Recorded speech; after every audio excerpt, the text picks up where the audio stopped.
रही है। कोई सरकार का किसी भी एंगल से किसी भी तरह से कोई ध्यान प्राइवेट स्कूल एसोसिएशन वाले को या प्राइवेट स्कूल जो है या शिक्षण संस्था से जुड़े हैं उनकी कोई भी देख रेख नहीं है। सरकार का थोड़ी सी भी नज़र इन शिक्षण संस्थानों पे नहीं है।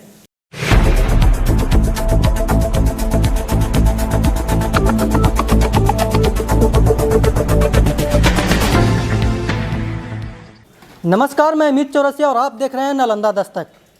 आज हम मौजूद हैं प्राइवेट स्कूल एसोसिएशन के प्रांगण में, बोले तो स्टार पब्लिक स्कूल इस्लामपुर में। और यहाँ पे प्राइवेट स्कूल एसोसिएशन के कुछ शिक्षक हैं जो कि लॉकडाउन से पीड़ित हैं, क्योंकि लॉकडाउन में तमाम प्रकार के ढील तो दी गई है, लेकिन स्कूल को अभी फ़िलहाल खोलने का कोई भी उम्मीद नहीं दिख रहा है। हम इन शिक्षकों से बात करेंगे, इनका क्या दर्द है, क्या पीड़ा है। पहले तो सर आप ये बताइए कि आपका नाम क्या है?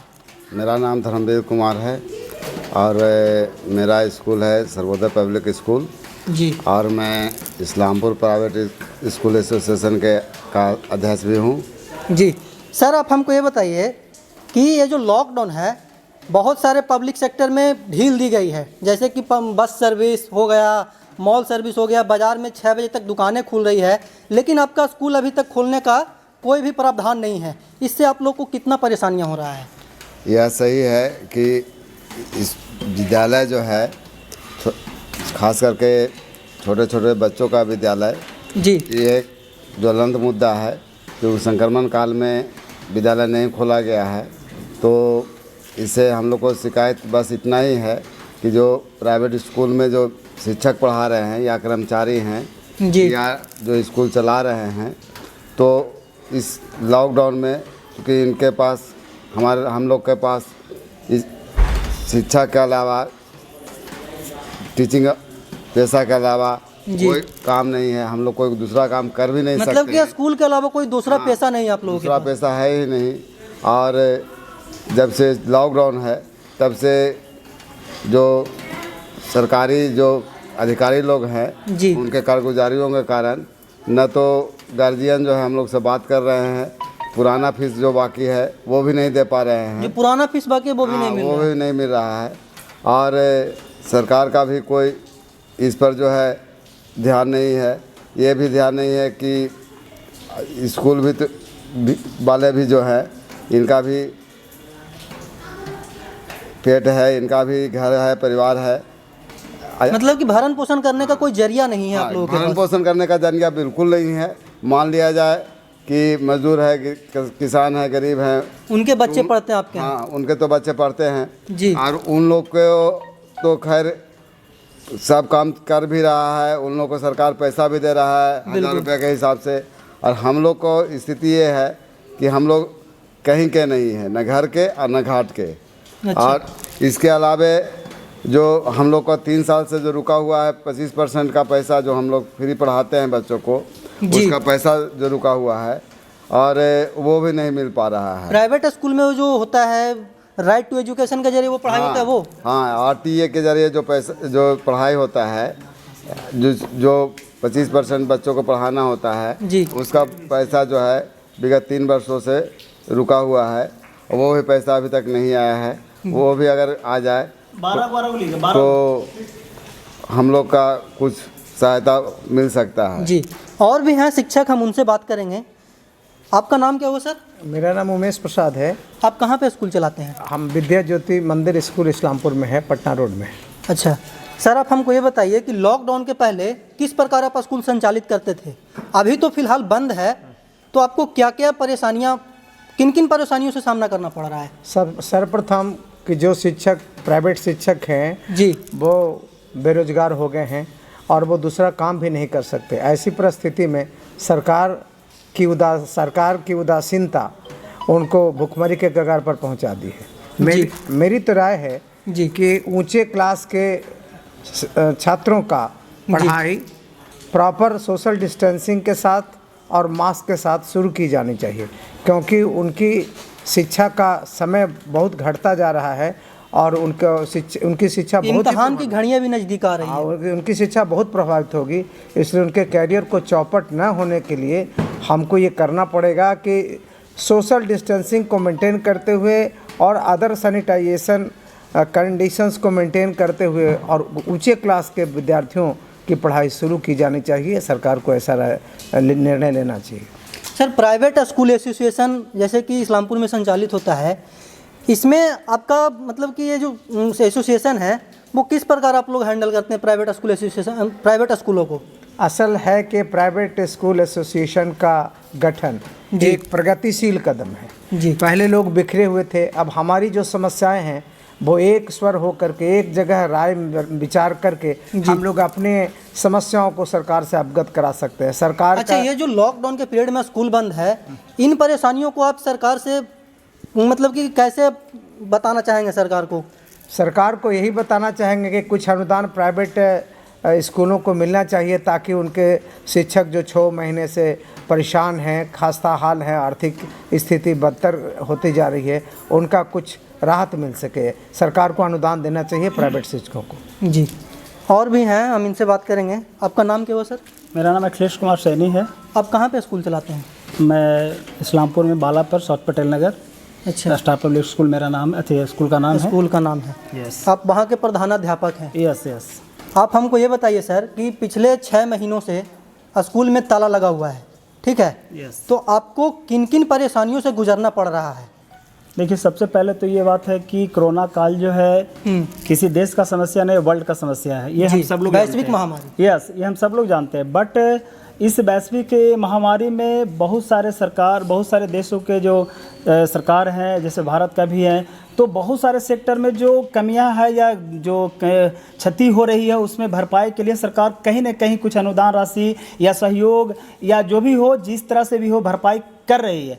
बट ऐसा है कि सरकार का रवैया जो है स्कूल के प्रति, खास करके प्राइवेट स्कूलों के प्रति, जो शिक्षण संस्थानों से जुड़े हुए हैं, जिनकी भरण पोषण सिर्फ शिक्षण से ही होती थी, उस स्थिति में जो शिक्षा देने वाले हैं, जो टीचर्स हैं या संचालनकर्ता हैं, जिनको बिल्डिंग का किराया है, जो जिनका जीवन निर्वाह इसी शिक्षण से होती थी, वो आज 6-7 महीने से जो स्थिति उनकी बनी हुई है वो रोड पे आ गए हैं। क्योंकि वो कमाते थे, वो शिक्षण देते थे, तो उनके घर पैसा जाता था जिससे उनकी घर चूल्हा जलती थी। बट आज कोई जरिया नहीं है, क्योंकि वो कोई भी काम नहीं कर सकते। जो शिक्षण देने वाला वो लेबर का काम अब नहीं कर सकता है, और लेबर भी काम करने के लिए उनको काम भी अभी नहीं है।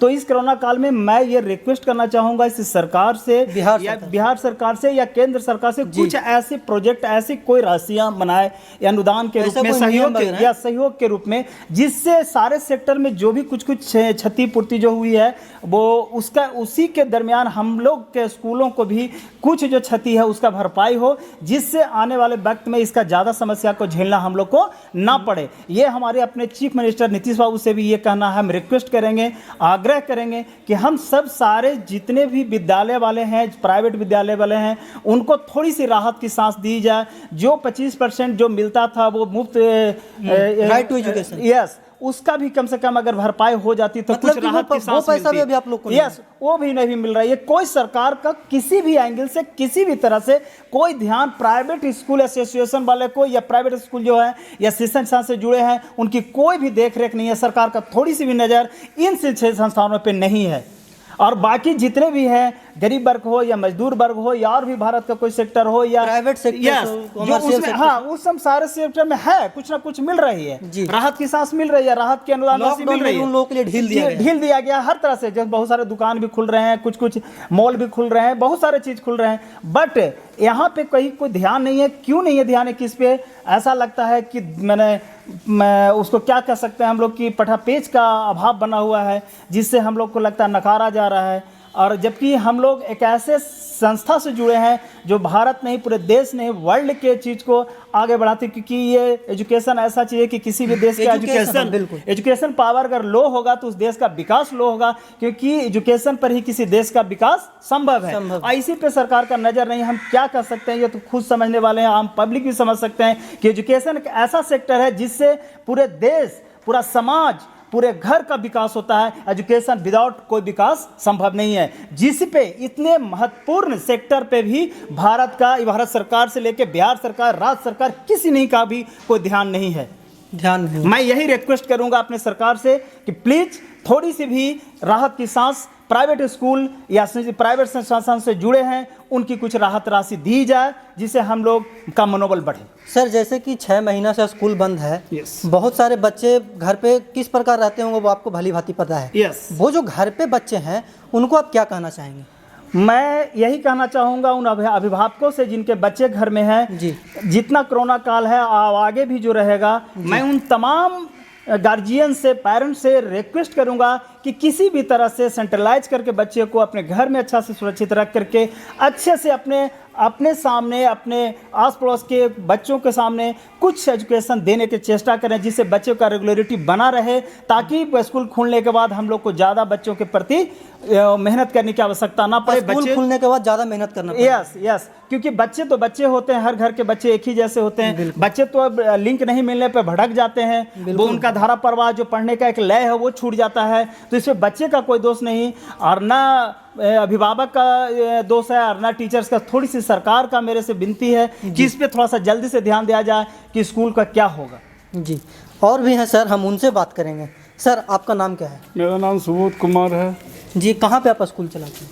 गौरव नगर में स्कूल चलाते हैं। मेरा स्कूल का नाम आवासीय शिक्षा निकेतन है। जी सर, आप हमको ये बताइए कि उन सभी शिक्षकों ने जो अपना समस्या बताए, ठीक है, वो सारा समस्या आपका सेम है या फिर कुछ भिन्न है? बिल्कुल सेम है। जब से कोरोना का संकट देश में आया है जी, तब से स्कूल की स्थिति इतनी बदतर हो चुकी है कि क्या कहा जाए। सारे सिस्टम गड़बड़ा चुका है, और अभी तक जो स्थिति बनी हुई है तो अभी तो ऐसा नहीं लगता है कि आने वाले 2-3 महीने में भी कोई सुधार होने वाला है। नहीं, मतलब आपको नहीं लगता कि स्कूल नहीं, खुलेगी? अभी तो स्कूल खुलने का हमें कतई उम्मीद नहीं लगता, क्योंकि मरीजों की संख्या दिन प्रतिदिन बढ़ती जी, ही जा रही है। कल का आंकड़ा देखा है तो 75,000 मरीज। जी, कल तो देश में 75,000 से ज़्यादा आंकड़ा दिखा रहा था। इस हिसाब से तो मुझे कतई उम्मीद नहीं है कि अभी आने वाले 2-3 महीनों में विद्यालय खुल पाएंगे।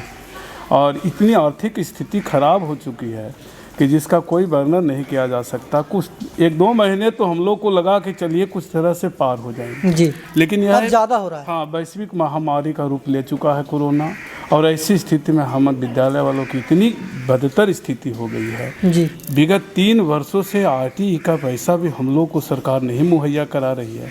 हम लोग परेशानी इतना झेल रहे हैं, एक स्टाफ जितने लोग हैं उनके भी बाल बच्चे भुखमरी के कगार पे पहुंचे हुए हैं, जी। और सरकार का कोई ध्यान नहीं है। सर जैसे कि आप बोल रहे हैं कि हम स्कूल चलाते हैं, स्कूल के सिवा कोई भी इनकम का जरिया नहीं है, तो आप अभी परिवार वालों का भरण पोषण कैसे कर रहे हैं?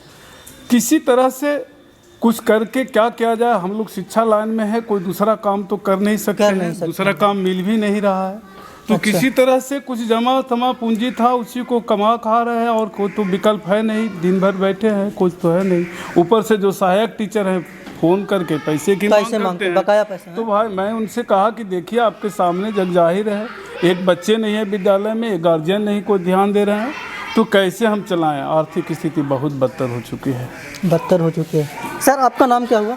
मेरा नाम दीपांशु रंजन हुआ। कहाँ स्कूल चलाते हैं आप? इस्लामपुर में संत माइका इंटरनेशनल स्कूल से। सरकार से आप क्या मांग करना चाहते हैं, संक्षेप में बताइएगा।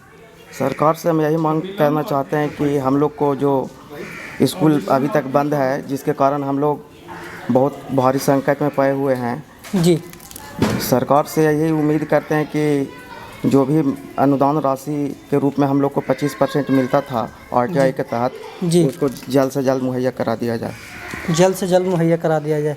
एक और हैं, हम इनसे बात करेंगे। सर आपका नाम क्या हुआ? डीके कुमार। कहाँ स्कूल चलाते हैं? Malik sir, NRV world school. NRV world school.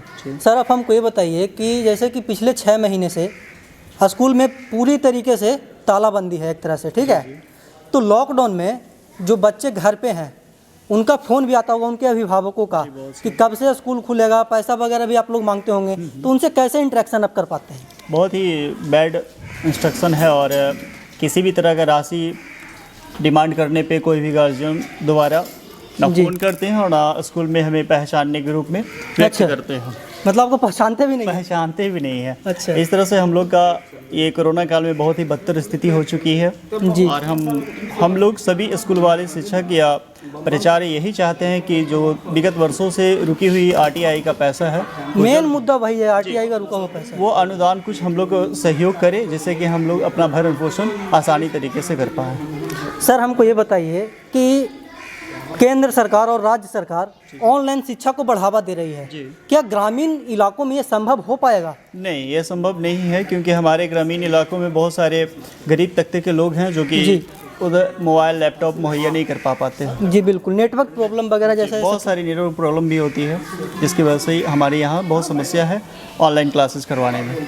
Sir, एक बात आप हमको संक्षेप में बताइएगा कि जैसे कि इसी वर्ष बिहार में विधानसभा चुनाव होने हैं, तो क्या ये जो शिक्षा प्रभावित है लॉकडाउन की वजह से, इसका प्रभाव विधानसभा चुनाव पे पड़ेगा कुछ?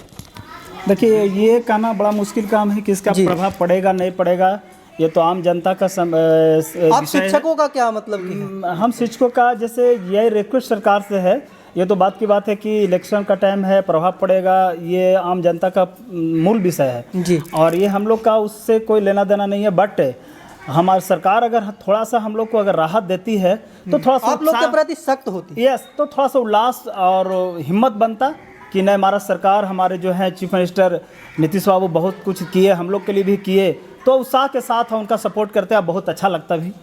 अच्छा, तो आपने सुना प्राइवेट स्कूल एसोसिएशन के शिक्षकों ने अपनी परेशानियों को नालंदा दस्तक से शेयर किया और नीतीश कुमार से इन्होंने आरटीई के पैसे जो भी 25% है उनको जल्द से जल्द निर्गत करवाने का अपील किए हैं। देश दुनिया के तमाम खबर देखने के लिए बने रहे हमारे साथ। कैमरामैन गौतम के साथ अमित चौरसिया, नालंदा दस्तक, नालंदा।